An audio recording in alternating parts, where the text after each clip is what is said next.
Speaking of childhood friends, I want to take this time to talk about Taylor Swift's childhood, specifically when she was 7 years old, connect it to Lover, connect it to Folklore, and the debut album.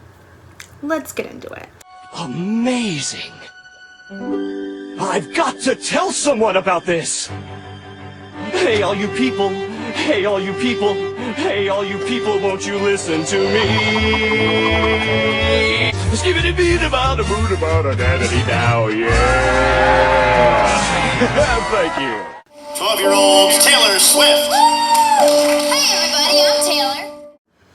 Hey guys, welcome to my YouTube channel. My name is Nadia, and I'm going to be doing Taylor Swift's timeline. This YouTube channel is all about, going through the timeline of Taylor Swift from when she was about 9 or 10 elementary school days, all the way up until now. Today, this week, this chapter is the first chapter, so it's going to be from when she was about 9 or 10 years old all the way up until through middle school and until about 14 years old. So let's just dive right in. Don't forget to subscribe and click the notification bell. Check out my playlist and my other social media. Thanks. So at some point in Taylor's childhood, she moved from her childhood Christmas tree farm in Reading, Pennsylvania to a suburb home in Wyomissing, Pennsylvania, and I suspect that was around 9 years old. So for the record, that home had a balcony, a staircase, a river behind it, and growing up on Sam Hill Avenue, Mama makes her cookies and Daddy's just the greatest living hero that ever was. Nothing in the world can ever once destroy the hope of an American boy. That's from an unreleased song called American Boy, and she says growing up on Sam Hill Avenue, which is a rhyme with the actual street she lived on. And then December 13th of 1999, she turned 10 years old. So December 13th of 2000, she turned 11 years old, and at that time, she was learning guitar. So, Ronnie, the computer repairman that taught her guitar, gave an interview years later after she had already grown up. He gave an interview in an article that I'll link below about his time with Taylor, how they met, and how they came to form a partnership. And basically the whole interview is telling that story, but in his version. And something that he wanted to emphasize is that the story that he's heard Taylor tell, he's a little bit salty about not getting the recognition as a guitar player. He's getting recognition as a computer repairman that taught her, and he's saying that, the clout would have helped him out a little bit of being the guy who plays guitar, who taught Taylor Swift to play guitar, rather than being a computer repairman. Being referred to as a computer repairman. That was basically what his beef was, but he did say he did get paid out accordingly, and in all the sum, he did get gifted a guitar. So he was definitely financially respected, but he just didn't like the way he was referred to. He also gives an account that, from his account of things, he alluded to the fact that Taylor's parents had marital problems and that her mom criticized her weight.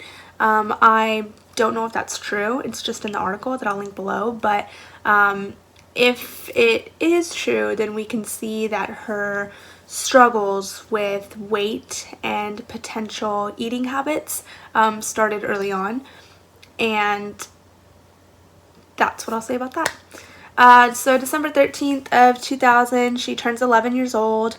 And then they make her demo CD. So her first demo CD is all these cover songs. And then December 13th of 2001, she turns 12 years old and she's learning to play guitar. So December 13th of 2001, she turns 12 years old. 3 months later, in March of 2002, when she's 12, she has her first trip to Nashville on spring break, where she takes those demo cover songs to record labels. So in summer of 2002, they approached Ronnie again saying hey, can you actually teach her to play guitar? We're trying to teach her how to play country music. And Ronnie was like, well, I don't really know about country music, but I mean, I can try. And he said he didn't really take it seriously at first, that he was just he calls a rich family, just trying to give their daughter a hobby, but then she turned out to be doing it really, really well. So then he took her more seriously and they made her first website promoting her.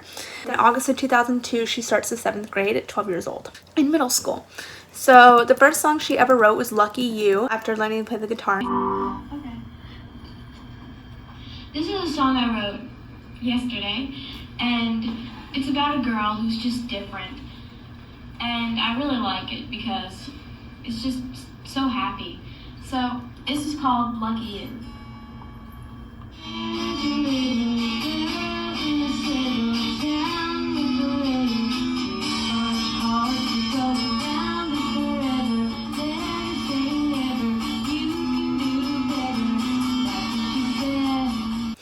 And you know, it's about a girl who dares to be different. And then another song she writes is American Boy. Another song she writes is The Outside, which we know is on the debut album. And one of the lines on The Outside is Read Between the Lines, which is also said in another song later on called Spinning Around. And the secret message in The Outside is You Are Not Alone. She says it was written when she was 12 years old. And in a 2005 performance, she said she wrote it at 12, and it was one of the first songs she ever wrote. There's also a song called I Used to Fly, and it's about, you know, how sad she would get sometimes, and remembering how she used to fly when she was happy. There's another song called Your Face. We know that song. We know the song Crazier that premiered in the Hannah Montana movie. And Crazier talks about fly, which is also talked about in A Place in This World, I'm Only Me When I'm With You, and Beautiful Eyes. So fly is a big theme in her earlier songs. It also has the lyric Lost in Your Eyes, like it does in White Horse, and it has the lyric Believe, like in Hey Stephen. There's also the song called Spinning Around.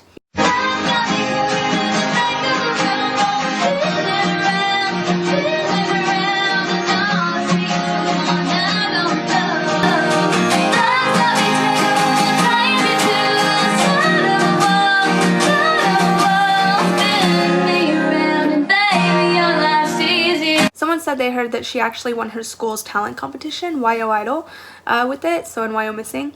And it seems like, you know, it seems to me like someone she wants to be with was led on by their ex, and the one she wants to be with wants to give them another try. Like I said, it has the same lyrics, Read Between the Lines, like in the song The Outside.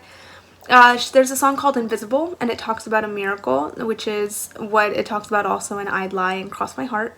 It talks about shining, so the word shine is in Invisible, just like it's in Hey Stephen, Jump Then Fall, You're Not Sorry, and Ours. And the lyric Everything We Could Be is in Invisible, just like in Jump Then Fall. In September 2002, she performed at the US Tennis Open, and that's where she caught the attention of Dan Dimtro. So at this time, she's 12 years old, and in summer of 2002, she performed at the US Tennis Open. Dan Dimtro saw her perform and told his agent, find out who that is, like he was sitting in the audience. After that, she's still writing more songs. There's Can I Go With You, which I personally think is about her parents' separation, like alleged separation. There's a song called That's Life, written about how something's just happened that you can't explain, but that's life. She mentions Beautiful Eyes in that song. There's a song called This Here Guitar, which is about her first 12-string. In December 13th of 2002, she turns 13 years old. And in January of 2003, she has her second semester of 7th grade, right, when she's 13. January 19th of 2003, she writes Smoky Black Nights. I have to be honest with you, this song was seriously finished 5 minutes ago. So, you know, I usually have these things memorized, but I just finished it 5 minutes ago. So, let's watch the tide shifts the waves onto the sand. I wonder if the sad heart feel the warmth of my. It's about her time spent at the Jersey Shore as a kid, and she wrote it while on vacation there in the summer of 2002. The Miss Americana documentary, it dates it to be written January 19th of 2003. January of 2003, she met Dan. So remember, she performed at the US Tennis Open in September of 2002, and then months later, so about 4 months later, she finally meets Dan. And so she writes another song called My Turn to Be Me. So, you know, written about being bullied in middle school, but now it's her turn to, you know, rise up. And it also has the lyric written on the walls, just like in the song Perfectly Good Heart that came out on her debut album. In March of 2003, she writes Kid in the Crowd. You can see in a Lover Diary entry, you know, being about a LeAnn Rimes concert. March 23rd of 2003, she's talking about, you know, doing voice lessons. And then March 25th of 2003, Dan became her manager. So September of 2002, he noticed her in the audience. January of 2003, they met. And then 2 months later, March 25th of 2003, Dan became her manager. That's when she started recording her own music. She writes the song Same Girl. The lyric says Crazy World, which is also in I'm Only Me When I'm With You. May 17th of 2003, when she's 13 years old, she has a journal entry, a Lover Diary journal entry in New York. May 19th of 2003, she goes back to school on a Monday, and just says how she had a really bad day, and you can tell she has a lot of anxiety. June 5th of 2003, she is in the summertime in Reading, Pennsylvania, and she's performing in a town. She's performing at like a bar, and people are not happy with it. They're, you know, yelling obscenities at her. So she finally got noticed by her first big manager and starts recording her own songs, but the people in her town are not happy about it. She doesn't have support at school. She's getting bullied. She doesn't have support in the bars, you know, where people are like not excited to hear her perform. So you can tell she's just a kid and she wants to live out her dream. But when she was 13, her parents hired Steve Miglore. And what he did was produce a demo CD for her, and he was really impressed with her songwriting skills.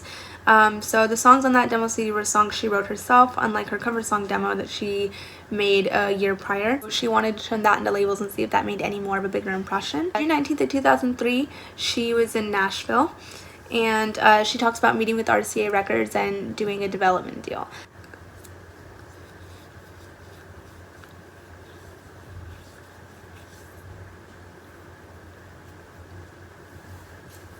She writes A Place in This World with Robert Orrell and Angelo Petraglia, which you can see that they'll write multiple songs later as well. The secret message in A Place in This World is "Found It," and the original lyric in the song is "Got my pink t-shirt on" instead of "got the radio on." My old blue jeans is mentioned, just like in this unreleased song What to Wear, and in Tim McGraw. She mentions the theme of fly again, just like in Crazier. She mentions wings. She talks about being on a mission, just like in another unreleased song, Diary of Me. In the Great American Country documentary Shortcut, filmed later on, she says that she wrote the song when she was 13. So then June 24th of 2003, she got a record deal with RCA, one that she had been writing about previously, but she's super excited to have it.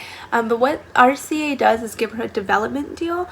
So she, as a child, you know, she's 13, she's really excited and she's finally, you know, has a record deal and she's gonna do it.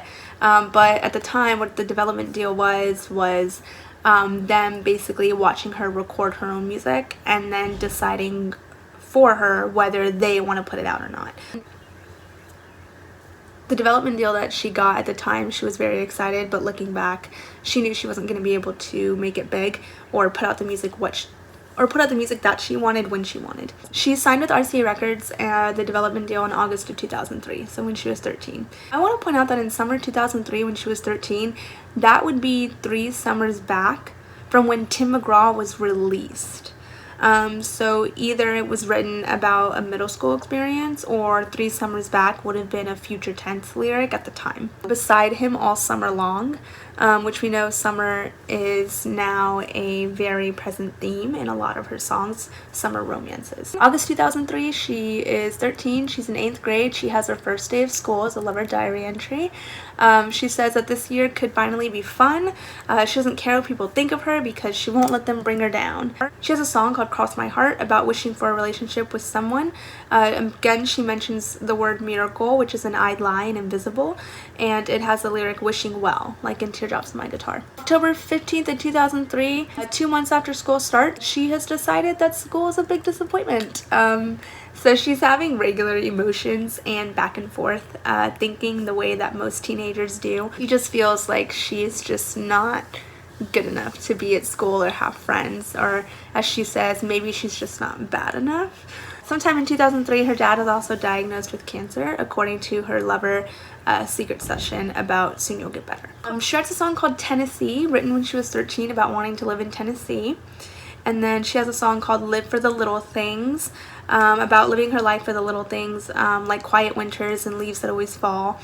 She has a song called Brand New World, where, you know, how she's living in a brand new world because she's living just a day at a time, and someday she's gonna fly. So there's that theme of flying again, just like A Place in This World. She also has a lyric, Headed for the Skies, which is also in Lucky You, which is the first song that she ever wrote. There's a song called Mandolin, which is kind of her first crush song. And it's written about someone who plays mandolin at Angelina's Family Bar and Grill. And later on, she has a song called Angelina. In Mandolin, it talks about bar tips, which is also written in American Boy. And then in the song Angelina, it's written about a girl who's very different from her and who might have been dating a guy she liked. Now some people speculate that maybe she had a crush on Angelina, and that's the lens that it was written from, but we can't say for sure. It was written when she still lived in Pennsylvania though, and it also mentions Steven, which I just want to say that that's a mention in there. And she also wrote a song called Hey Steven. She writes a song called Firefly, which is about a firefly, or like maybe, you know, a love interest that she compares to a firefly. The song Firefly, she has a lyric, strike the match like in Sparks Fly, and there's that lyric of shine again in Hey Steven. So there's a song called Hey Steven. It mentions kissing in the rain like in Fearless and Sparks Fly. It mentions the word shine like in Jump Then Fall, You're Not Sorry in Hours. It mentions the way you say my name like in Sparks Fly.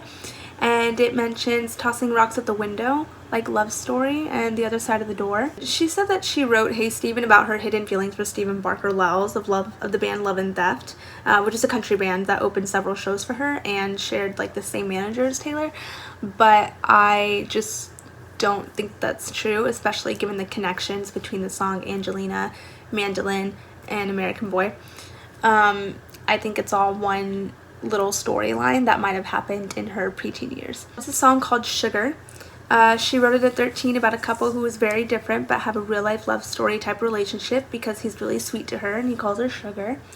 There's a song called Honey Baby, and it's about liking a guy and wanting to date him back when she was 13. She has more demo CDs. There's a song called For You, written about thanking someone who's always been there for her. She has more demo CDs. December 13th of 2003, she turns 14. And she mentions that she wrote a non-autobiographical novel when she was 14. So it was titled A Girl Named Girl, and that her parents still have it. It's about a mother who wants a son, but instead has a girl.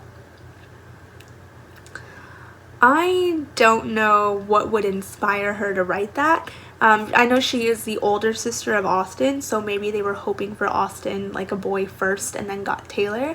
Or maybe it's about her potential romantic feelings for women. You know, in the song 7, it talks about how she had a female crush at the time in Pennsylvania, potentially when she was 7 years old, like, and started in childhood. She hit her peak at 7.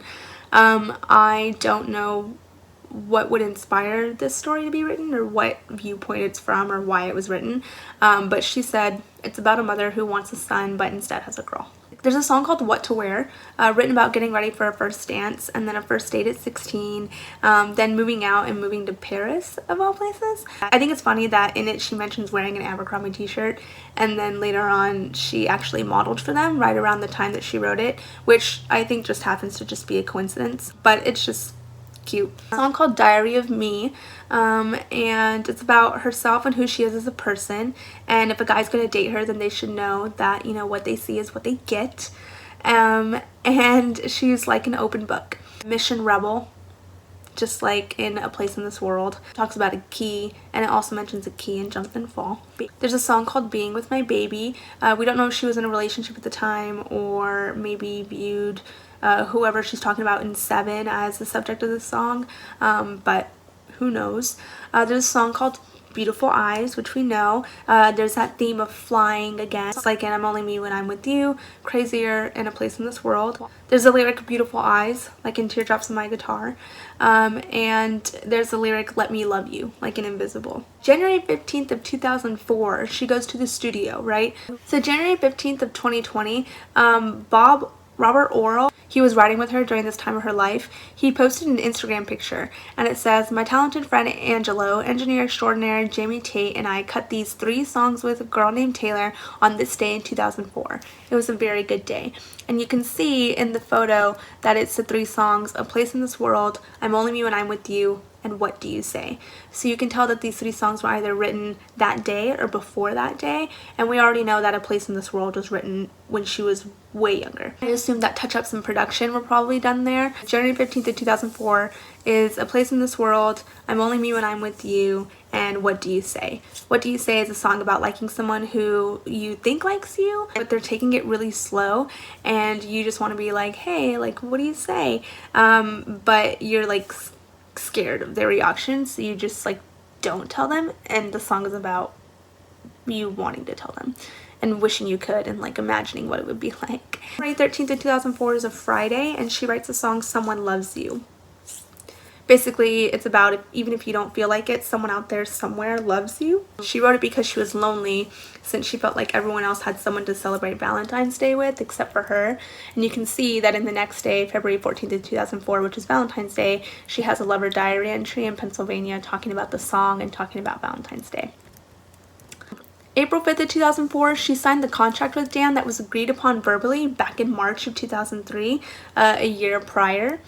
And then April 20th of 2004, she has the 8th grade talent show. She sang Beautiful Eyes, so we can tell that it was written before this point. She sang it on a 12-string, which is a 12-string from this here guitar, so you can tell that that was written before that point. And she also met Liz Rose around April 20th of 2004 as well. You can see in the Lover Diary entry. And Liz Rose actually worked as a songwriter at RCA Nashville, and that's where she met Taylor. And the first song that they wrote together is called Never Mind, and it's about liking a guy but never telling him for fear he won't feel the same way and she'll lose him as a friend. Kind of like the song What Do You Say, right? And there's a song called Thinking About You, written about like not being able to function or even think straight when you have a crush on someone. She can't walk or talk straight, and she's walking into chairs because all she could think about is him. Thinking About You, there's a lyric called Can't You See, which reminds me of You Belong With Me. And there's also a lyric referring to Mess, which is in Angelina. You Belong With Me is also written, of course, with Liz Rose. It talks about a typical Tuesday night, know your story like I do, which is also reminiscent in Forever and Always. And then in the music video itself, it refers to Paper Notes, which looks very similar to the Paper Notes in a Goodbye video that she made years later for somebody else. And the secret message in You Belong With Me is love is blind so you couldn't see me, which is the entire theme of the song Invisible. There's the song Teardrops on My Guitar that she wrote with Liz again, and it mentions Beautiful Eyes.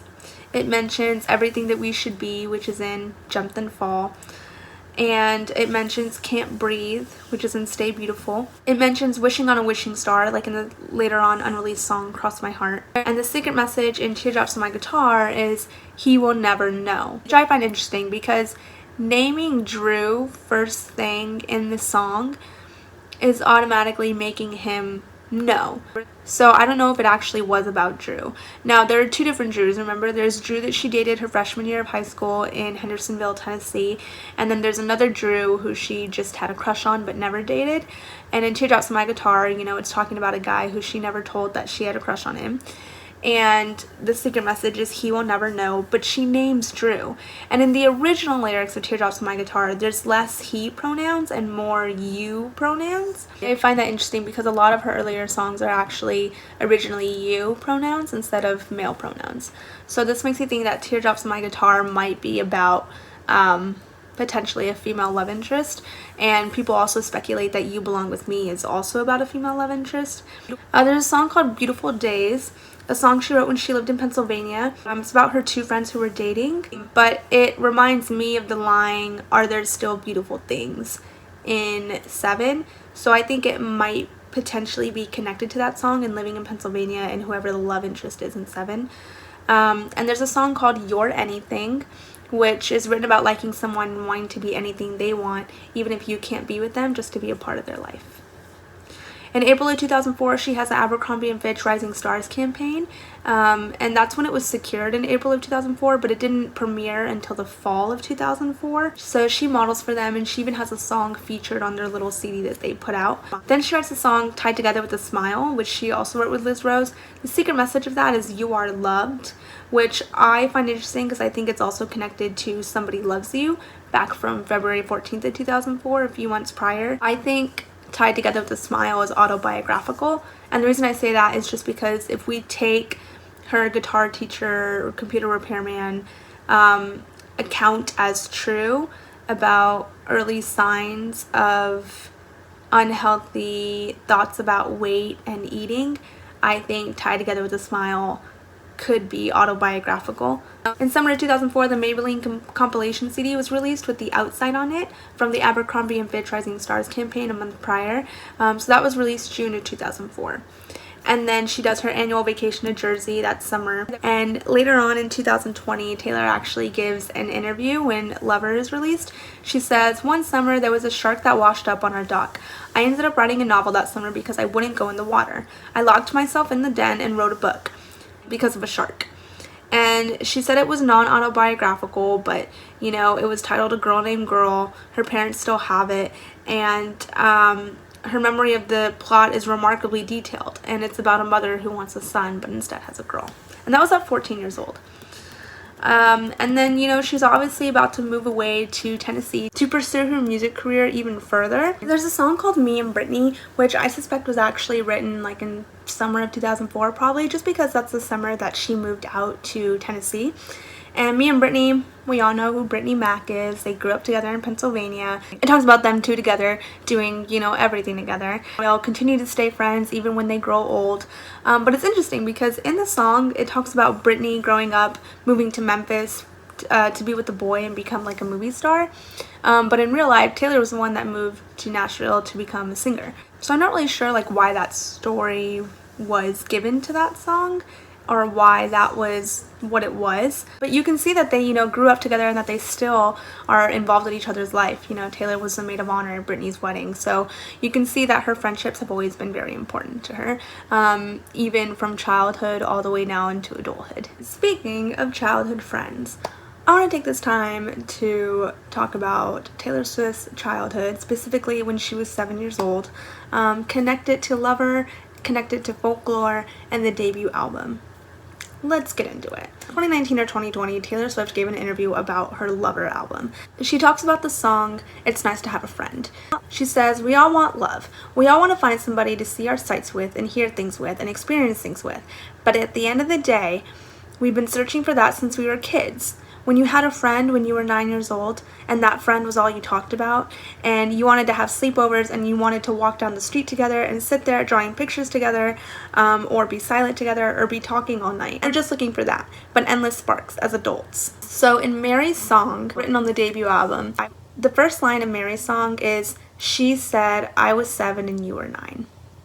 She said I was 7 and you were 9.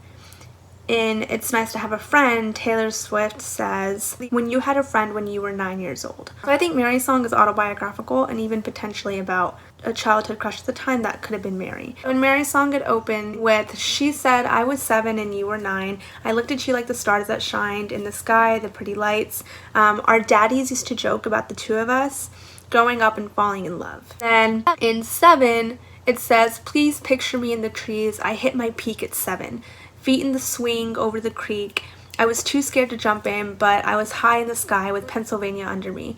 Are there still beautiful things?" And then in this, later on in the song, Sweet Tea and God's Graces, an unreleased song, she says, "Tire swings, summer dreams, honeysuckle on the breeze, Whistle County Creek, laying in the green grass, I was watching clouds pass. Baby, you were watching me. Cold barn-struck bed, everything you said, slowly educating me. I never had a lesson so sweet." Again, it mentions tire swings, summer dreams, creek, just like in the song 7 on Folklore, it says, "Feet in the swing over the creek. I was too scared to jump in." These things I think are all connected. And in the song 7 on Folklore, it says, "Sweet tea in the summer, cross your heart, won't tell no other." And then there's that unreleased song, Sweet Tea and God's Graces. And in Sweet Tea and God's Graces, it goes on to say, "You can get high on a first kiss, and you can get by with sweet tea and God's graces. You can love like a sinner and lose like a winner. Nothing shatterproof, you can crash and burn and come back someone new. That's what I learned from you." Which I think also connects a little bit to Cardigan, like you can crash and burn and come back someone new. Kind of like, you know, when I was feeling like an old cardigan, you put me on and said I was your favorite. But that's kind of like a little bit of a weak connection. Then later on, it goes on to say in the song Sweet Tea and God's Graces, "I still got your laugh, your ghost, and your jacket." Kind of like Cardigan, no? And it says, "I guess I loved you way too much. I remember those times I remember." Later on in the song 7, "Sweet tea in the summer, across my heart, won't tell no other. Although I can't recall your face, I still got love for you. Pack your dolls and a sweater. We'll move to India forever. Passed down like folk songs, our love lasts so long." And in Mary's song, the secret message in Mary's song is sometimes love is forever. Kind of like folklore, right? Like folklores are passed down forever and ever. And then in Mary's song, it talks about, you know, how the world was 1 block wide. I dared you to kiss me and ran when you tried. So in Mary's song, it opens with, she said I was 7 and you were 9. But then the outro of Mary's song is, I'll be 87, you'll be 89. So maybe she said is like, maybe she is Taylor. So like she said I was 7 and you were 9, which would make more sense to me, that like Taylor was 7, hit her peak at 7, and then her love interest at the time was 9. We're all looking for that, you know, you had a friend when you were 9 years old. So I'm not sure, but I do feel like they're all connected in some way, shape, or form. It's nice to have a friend, or at least the idea behind it, from Lover. Mary's song from the debut album, she said I was 7 and you were 9. Take me back to when our world was 1 block wide. I dared you to kiss me and ran when you tried. And then in 7, please picture me in the trees. I hit my peak at 7, beating the swing over the creek, but I was too scared to jump in. And then in Sweet Tea and God's Graces, Tire Swing, Summer Dreams, Honeysuckle in the Breeze, Whistle County Creek, slowly educating me, love had never been so sweet. And then in 7, I was high in the sky with Pennsylvania under me, there's still beautiful things. Sweet Tea in the Summer, Across Your Heart Won't Tell No Other, Sweet Tea in God's Graces, You Can Get High on a First Kiss, You Can Love Like a Sinner, Lose Like a Winner, Cross Your Heart Won't Tell No Other, I Can't Recall Your Face But I Still Got Love For You, Your Braids Like a Pattern, Passed Down Like Love Songs, This Love Lasts So Long, Secret Message in Mary's song, Sometimes Love Lasts Forever. I just think they're all connected. So Mary's song, Sweet Tea and God's Graces, 7 from Folklore, and the idea behind It's Nice to Have a Friend on Lover. Go ahead and let me know what y'all think down in the comments. Maybe I'm wrong. Maybe I am reaching. Maybe they're a little connected, but not as much as I think. Let me know what y'all think down below. Thanks so much for tuning in and hanging out with me. Like I said, you know, I upload videos every single Thursday. Don't forget to turn that little notification bell on so that you get notified, and don't forget to subscribe and share my channel, share my videos. I love participation. I love feedback, questions, theories of your own. Thanks so much. Next week I'll be re-uploading that chapter 2 of Taylor Swift timeline, talking about when she's 14 years old, starting high school in Tennessee all the way up until 16 years old, going on that radio tour. So don't forget to tune in, and I look forward to hanging out with y'all. Thanks so much. Oh, my name's Nadia. I'm known as like a cool chick out here, 13, on Tumblr and YouTube, Spotify, all those platforms, Instagram. And before I do this, I just wanted to include a disclaimer, which will be the same disclaimer included before every video that I decide to do on here. And so I've been thinking about like doing YouTube for a while, but I wouldn't have been able to like actually take the jump and bold enough to do it if it weren't for like pioneers that are doing it already before me. So I wanted to give credit where credit is due, giving me the encouragement and idea to help me finally do this. So I want to give a shout out to SheTubes on YouTube.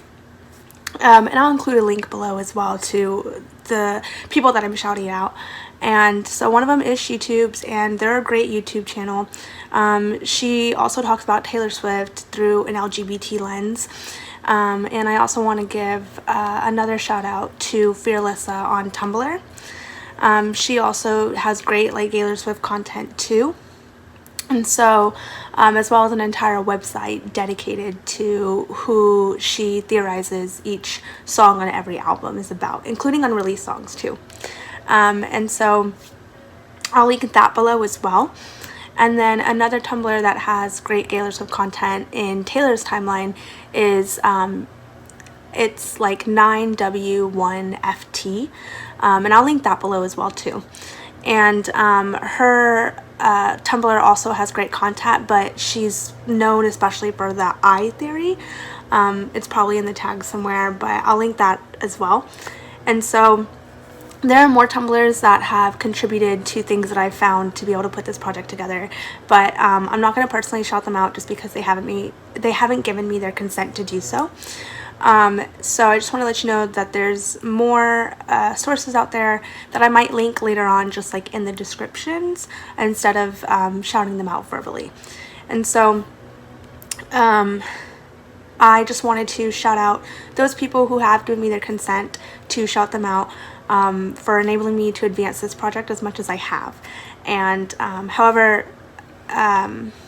like, if you want to know like all the resources I've used and other platforms that I've used, just go look at my Google Doc, and as you read through the timeline through each point, it'll have some references.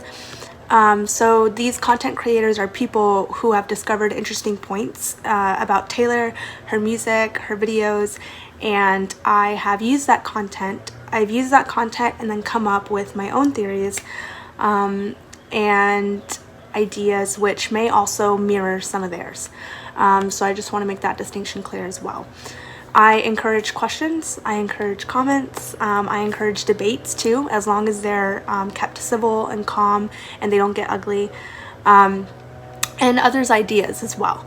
And so I like there to be a discussion, contribution. If you feel compelled to contribute, this is an open, safe place to do so.